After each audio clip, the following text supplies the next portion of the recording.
Hello friends, स्वागत है आप सभी का हमारे यूट्यूब चैनल पे।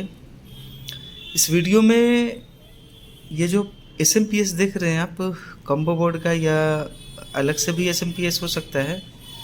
इस तरह के एस में क्या होता है, कई बार इसका जो आउटपुट वोल्टेज होता है, जैसे यहाँ से 12 वोल्ट आउट हो रहा है, यहाँ से 24 से लेकर 48 तक कुछ भी आउट हो सकता है। तो मेन जो लूप है ये 12 वोल्ट। तो कई बार क्या होता है कि यहाँ पर 12 वोल्ट के जगह पर या तो 12 वोल्ट से कम आउट होने लगता है या 12 वोल्ट से अधिक आउट होने लगता है। उस स्थिति में हम लोग यहाँ पे जो आप गेट ड्राइवर आईसी देख सकते हैं, यहाँ पे 6 पिन का ड्राइवर आईसी यूज किया है इस सर्किट में। तो अगर वोल्टेज आउटपुट कम या ज़्यादा होने लगता है तो ये फॉल्ट जो होता है फीडबैक सर्किट का होता है। जी हाँ, वही फीडबैक सर्किट, वही फीडबैक जो गेट ड्राइवर आईसी के 2 नंबर पिन पर इस ऑप्टो कपलर के पिन नंबर 4 से आता था। यहाँ 1 2 3 और 4 बिप का आवाज़ सुनाई दे रहा है। ऑप्टो कपलर के पिन नंबर 4 से जो फीडबैक आता था, अगर ये इसको गलत मिलने लगे तो क्या होगा, यहाँ से आउटपुट होने वाला जो वोल्टेज है वो आपका कम या ज़्यादा हो जाएगा। तो अब ज़रूरी नहीं है कि हर बार ऑप्टो कपलर ही ख़राब हो, तो इसके लिए बाकायदा एक फीडबैक सर्किट डिज़ाइन किया गया है। इस वीडियो में हम लोग उसी फीडबैक सर्किट को समझने वाले हैं। तो चलिए समय न बर्बाद करते हुए हम लोग सीधे मुद्दे पे आते हैं। देखिए फ्रेंड्स, यहाँ पे फीडबैक सर्किट के लिए जो मुख्य कंपोनेंट लगा है वो है एक ऑप्टो कपलर और एक 3 पिन का जो ट्रांजिस्टर के जैसा आपको दिख रहा है, ये है TL431 TL431। अब हम लोग समझते हैं कि ये सर्किट का बनावट किस तरह से है।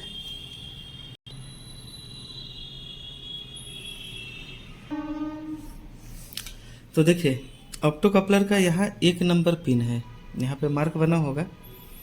पिन नंबर 1 से देखेंगे तो एक रजिस्टर लगा होगा, बीप दे रहा है, और फिर रजिस्टर का अगला सिरा। फिर से देखिए, पिन नंबर 1 से ये रजिस्टर लगा है और रजिस्टर का ये अगला सिरा, यानी ये आपका कनेक्ट होगा 12 वोल्ट से। अब देखिए, यहाँ पे 2 लूप से आउटपुट हो रहा है, ये 12 वोल्ट और ये 24 वोल्ट। तो अक्सर जो छोटा वोल्टेज होता है उससे फीडबैक लिया जाता है इस तरह के सर्किट में। और ये रजिस्टर का जो वैल्यू है वो आमतौर पे 300 ओम से 1 किलो ओम के आसपास का होता है। यहाँ पे 505 दिखा रहा है। अगर इस रजिस्टर पर देखें तो यहाँ पे इसका वैल्यू जो है 511 लिखा हुआ है। तो इसका मतलब हुआ 51 और फिर लास्ट में 1 है तो एक 0 लगा दीजिए, यानी 510 ओम का ये रजिस्टर है।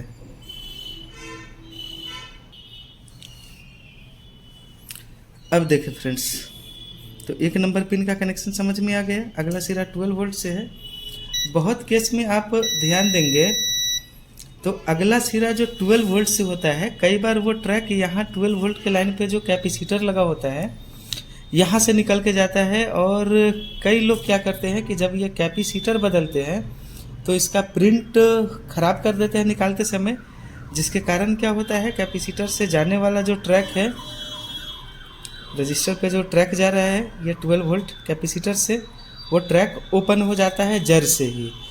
तो उस स्थिति में आपका आउटपुट वोल्टेज बढ़ जाता है और आप तमाम कोशिश कर लेते हैं, इसके बाद भी ठीक नहीं हो पाता है। तो अब से ध्यान रखना है आपको, कभी भी 12 वोल्ट लाइन पे कैपेसिटर बदले तो आराम से बदलना है। देखिए फ्रेंड्स, यहीं से ट्रैक निकल रहा था ना, 1 नंबर पिन से जो रजिस्टर लगा था इसका ट्रैक यहीं से निकल रहा है और ये नीचे से होते हुए ऐसे ही ये पतला ट्रैक जा रहा है कैपेसिटर के पास से। और कैपेसिटर निकालते समय अगर आप प्रिंट डैमेज करेंगे तो फिर यहाँ तक जाना बंद हो जाएगा। अब चलते हैं ऑप्टो कपलर के पिन नंबर 2 से। तो पिन नंबर 2 से ध्यान देंगे तो 1 और 2 पर एक और रजिस्टर लगा होगा, ये रजिस्टर है और फिर रजिस्टर का अगला सिरा जो है ऑप्टो कपलर से जुड़ रहा है, यानी ऑप्टो कपलर के 1 नंबर पिन से तो ये रजिस्टर लग के 12 वोल्ट से था ही, फिर ऑप्टो कपलर के 1 और 2 के मध्य एक रजिस्टर जुड़ा होगा।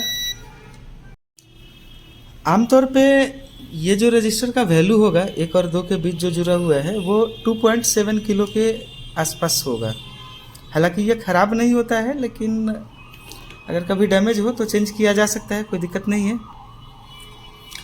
फिर यहाँ देखेंगे तो ऑप्टो कपलर के पिन नंबर 2 से आपका जुड़ा होगा ये TL431 है। नॉर्मल वाले पावर सप्लाई में जो TL431 होगा वो साइज में बड़ा होगा, इसमें SMD वर्जन में है। तो याद रखें इसका जो पिन आउट है वो इस तरह से है, पहला पिन रेफरेंस, दूसरा एनोड और तीसरा कैथोड। तो कैथोड आपका जुड़ेगा ऑप्टो कपलर के पिन नंबर 2 से। देखिए ऑप्टो कपलर के पिन नंबर 2 का जो कनेक्शन है, एक तो समझ में आया कि 1 से रजिस्टर लग के पिन नंबर 1 से जुड़ जाएगा, फिर ऑप्टो कपलर का पिन नंबर 2 जो है ये TL431 से जुड़ेगा, रेफरेंस, एनोड, कैथोड से। यानी ऑप्टो कपलर का 1 नंबर पिन तो वैसे एनोड होता है, 2 नंबर कैथोड, तो ऑप्टो कपलर का कैथोड और TL431 का कैथोड ये दोनों आपस में जुड़ा हुआ होगा। और TL431 का जो एनोड होता है वो ग्राउंड होगा, और ग्राउंड कौन सा, ये -300 वाला ग्राउंड नहीं होता है। ये जो ग्राउंड होगा फ्रेंड्स ये आपके चेचिस ग्राउंड से जुड़ा होगा, यानी कि ये यहाँ से आप देख सकते हैं, ये चेचिस ग्राउंड से कनेक्ट होगा, दिख रहा है, यानी सेकेंडरी के ग्राउंड से।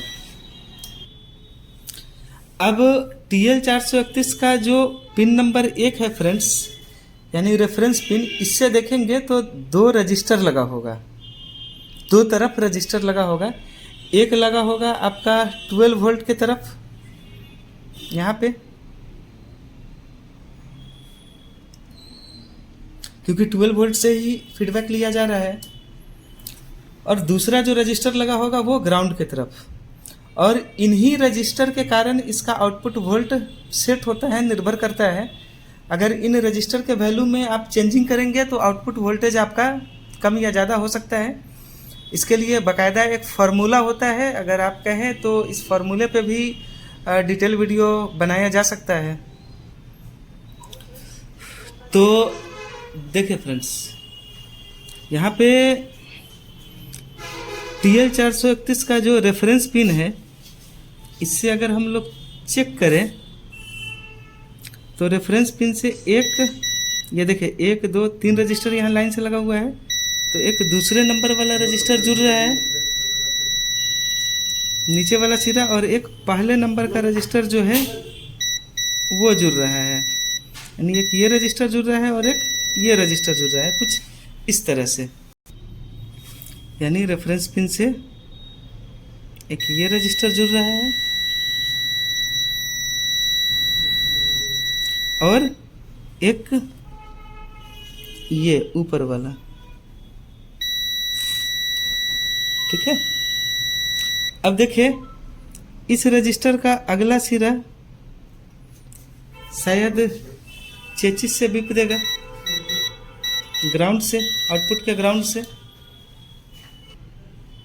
इस तरह से ये आपका चेचिस से बीप देगा, यहाँ बीप आ रहा है। अब देखिए तो ये जो रजिस्टर था इसका एक सिरा रेफरेंस पिन से, दूसरा सिरा ग्राउंड से था, चेचिस ग्राउंड से। अब नीचे जो रजिस्टर है ये दूसरे नंबर पे एक सिरा TL431 से, और फिर इसका अगला सिरा जो है ये आपका जुड़ेगा यहाँ इस डायोड पे, जहाँ पे 12 वोल्ट बन रहा था, इस जगह से। यानी ऐसे इसे जूम करके अगर दिखाएं तो इसका अगला सिरा आपका कनेक्ट हो रहा है, देखिए इसका अगला सिरा आपका 12 वोल्ट से जुड़ रहा है। तो समझ में आ गया, ऊपर वाला रजिस्टर रेफरेंस पिन से लग के ग्राउंड पे जुड़ रहा था और नीचे वाला जो है ये 12 वोल्ट से जुड़ रहा था। इन्हीं दोनों रेजिस्टेंस के कारण, रेजिस्टेंस के वैल्यू के अनुसार ये 12 वोल्ट सेट होता है।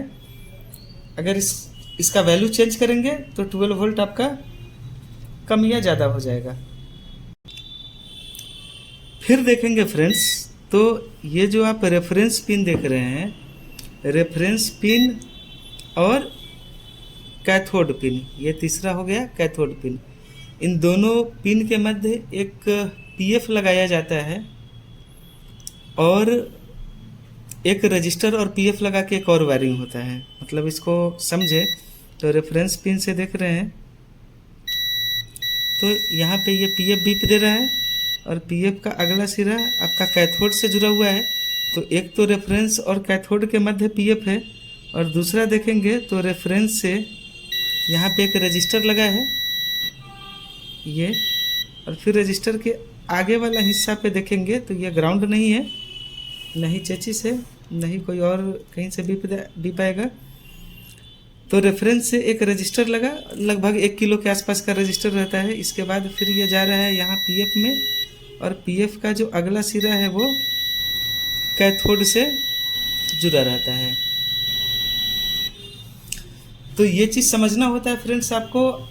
फॉल्ट की बात करें तो अक्सर क्या होगा, ये रजिस्टर वगैरह बहुत कम ख़राब होता है। जहाँ तक बात है तो सबसे ज़्यादा जो फेल होगा आपका वो ऑप्टो कपलर फेल होगा, कई बार TL431 भी फेल होता है। अगर किसी कारण से आपके पास छोटा वाला TL431 नहीं है तो बड़ा वाला TL431 भी यहाँ पर काम कर जाएगा। रेफरेंस एनोड कैथोड मिला के अगर आप लगाएंगे तो आपका काम हो जाएगा। आई होप फ्रेंड आपको ये वीडियो समझ में आया होगा। हमारे वीडियो से अगर आपका नॉलेज बढ़ता है तो हमारे वीडियो को लाइक ज़रूर करें, चैनल को भी सब्सक्राइब करना ना भूलें। मिलते हैं नेक्स्ट वीडियो में किसी नए टॉपिक के साथ। Thank you.